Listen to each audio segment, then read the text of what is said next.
Hello everyone, आप सभी का स्वागत है हमारे आज के नए रिएक्शन वीडियो में। तो आज का वीडियो हम रिएक्ट करने वाले हैं scary Indian high school episode 3। तो वीडियो को शुरू करते हैं बिना किसी देरी के। So today's thought is जिनने भी फीस नहीं भरी है वो अपनी फीस भरे।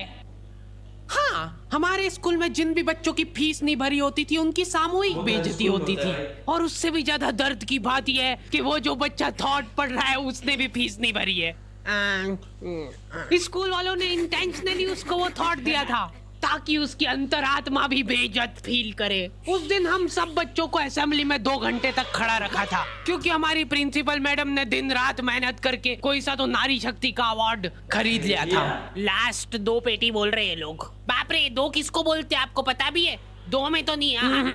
हाँ। लेकिन मैडम आप मानोगी नहीं, आपके पहले जितने लोग आए उनको मैंने 4 पेटी से कम में दिया नहीं किसी को।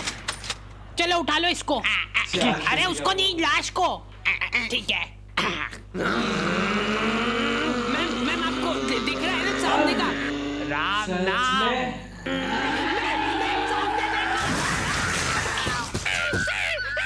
उस दिन हमारे स्कूल में अवार्ड के सेलिब्रेशन के लिए अलग तैयारियां चल रही थी। तो और मतलब पढ़ाई लिखाई कैसी चल रही है अपने फिर? हैं कुछ हेल्प वगैरह लगेगी क्या? अरे मैम का स्केच। हाँ हार्डी को बोला तो था। मैं स्कूल में स्केचेस का धंधा करता था, 100 रुपए प्रति स्केच और लड़कियों का फ्री में। मैंने एक बार चमेली का स्केच बनाया था। उसने बनाने का बोला नहीं था, मैं खुद से बना के ले गया था। वो देख के वो एकदम इम्प्रेस हो गई और उसने जाके अपने बंदे को दिखा दिया। ये देखो हार्डी ने बनाया, कितना अच्छा बनाया यार, हूबहू लग रही हूँ मैं एकदम। उसका बंदा राजेश और उसके साथ 2-4 लौंडे लपाड़े और। बहुत स्केच बनाना आ रहा है देखो आजकल, हमारा भी बना दे कभी। अरे भाई पर हुआ क्या? स्केच। मैं रोते हुए एक ही चीज सोच रहा था कि ऐसा क्या गलत कर दिया यार मैंने। सिर्फ आई लव यू चमेली तो लिखा था मैंने।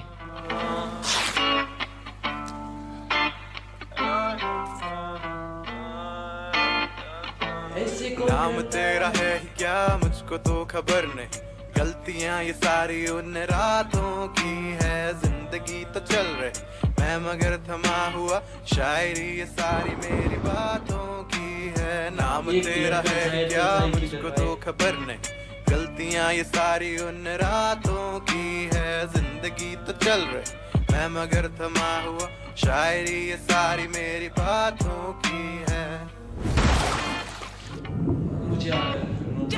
ये क्या बना के लाए हो? मिट्टू लग रहा है एकदम। निकलो। ड्राइंग वाली मैडम ने मेरे को प्रिंसिपल मैडम का स्केच बनाने का बोला था और मैं अपनी जिंदगी का सबसे वाहियात स्केच बना के ले गया क्योंकि फ्री में बनवा रहे थे मेरे से। मैम अब फ्री में तो ऐसा ही मिले। असेंबली ग्राउंड में सारे कैदियों को हाइट वाइज खड़ा करा जाता था और जो भी बच्चा प्रेयर के बीच में आंखें खोलता था या हिलाडुली करता था, पसीना पोंछ रहा था वो बेचारा। प्रेयर खत्म होने के बाद हमारे आसपास लाशें पड़ी होती थी। असेंबली से क्लास तक का फासला बहुत कठिन होता था कुछ बच्चों के लिए। ओए रोक इधर, तेल क्यों नहीं डाला? सर वो मेरे घर पे जो कोई भी तेल लगा के नहीं आता था उसको घसीट के काल कोठरी में फेंक देते थे लोग और वहीं पे 25 लीटर वाली सोयाबीन तेल की केन उसके ऊपर ढोल देते थे। सर मैं कल डाल के। बेचारे बच्चे फिर भी जैसे तैसे अपने क्लासरूम तक पहुंच रहे हैं और वहाँ पे टीचर के आते पता ही नहीं है। उनकी अलग मीटिंगें चल रही है ऑफिस में। अच्छा चलो बताओ कि अपन इन बच्चों को और किस तरीके से लूट सकते हैं। मेरे पास एक आइडिया है। देखो अपन क्या है कि एक प्रोजेक्टर लगवाते हैं एक ही क्लास में। कैदियों को क्लास में कोई संभालने वाला नहीं होता है तो ये अपने जंगली पने पे उतर ही आते हैं। मैं डर रहा हूँ। लोहे की स्केल से बेंचे रगड़ रहे हैं, मिस्त्री फेल हो जाए इनके सामने, ऐसा फिनिशिंग वाला काम करते थे। लेकिन इनके जंगली पने यहीं पे खत्म नहीं हो रहे। 2 लौंडे उठे और उन्होंने उनकी बेंच उठा के खिड़की से बाहर फेंक दी। अब उनको देख के बाकी बच्चे भी क्लास का सारा सामान उठा के खिड़की से बाहर फेंक रहे। और क्यों कर रहे हैं ये सब वो इनको खुद को नहीं पता है। मैम शायद बाहर छोड़ो, इधर ध्यान दो ना आप। तो अपन ये जो प्रोजेक्टर लगवाएंगे इसको अपन नाम देंगे स्मार्ट क्लास और उसकी अपन लेंगे अलग से फीस। ठीक है पर कभी किसी बच्चे ने नहीं दी तो? अरे भूषण जी, फीस पेरेंट्स देते हैं, बच्चे नहीं। एक हफ्ते में एक पीरियड लगता था स्मार्ट क्लास का, जो बच्चों को स्मार्ट बनाने के लिए काफी था। पॉपकॉर्न लाया था ना तू आज? खोल खोल टिफिन, मूवी चलेगी अभी मूवी। ये लोग ऐसे बैठे कि अभी लड़की आके मुजरा करेगी इनके सामने। जिन भी बच्चों ने वो एक्स्ट्रा फीस नहीं भरी होती थी, उनको वो एक पीरियड के लिए क्लास के बाहर जाना पड़ता था। ये सब हरकतों में ही 10-15 मिनट निकल जाते थे। उसके बाद टीचर आके जैसे ही प्रोजेक्टर चालू कर रही है, उसकी आधी स्क्रीन जने का सीलिंग पे ही चढ़ रही है। तो अब उस स्क्रीन को फिक्स करने के लिए एक एक्सपर्ट आदमी को बुलाया जाता है। हाँ, सही सोच रहे हो, भूषण।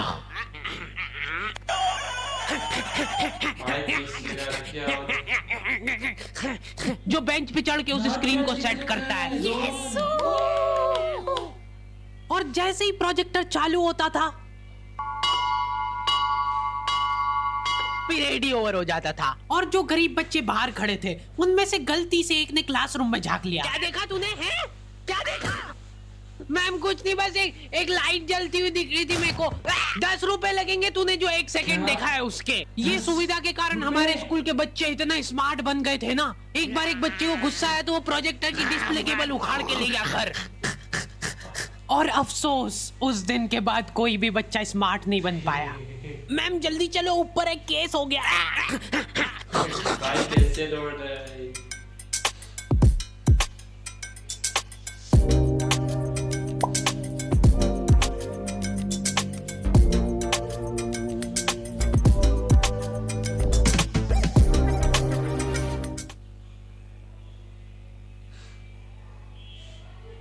पैंट तो पहन ले, पैंट।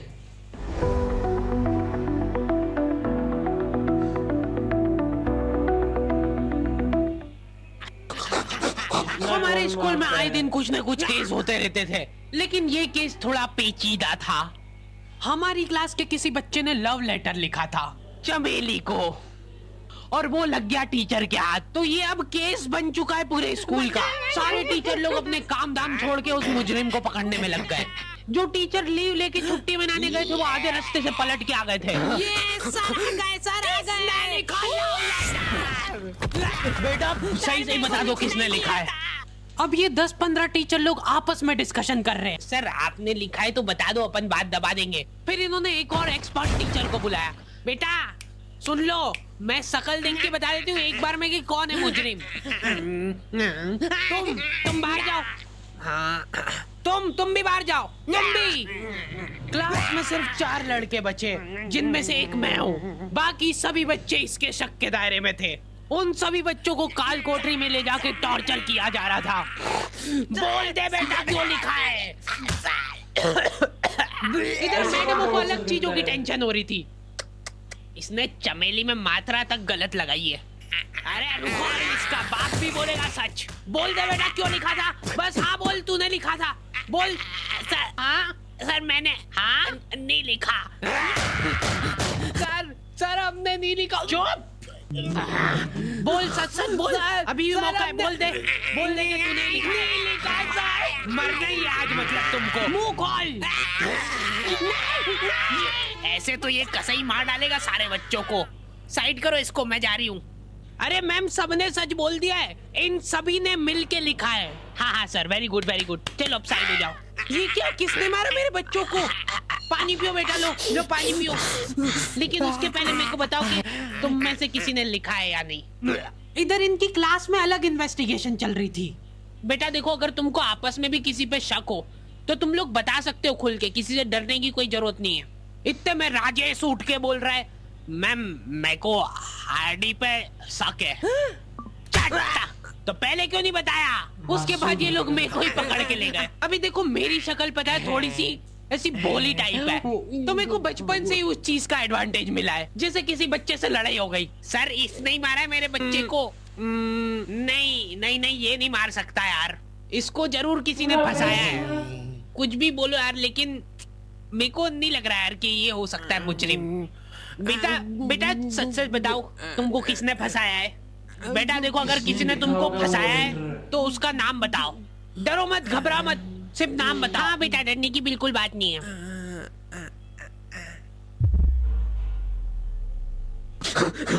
राजेश कौन है? सर मैं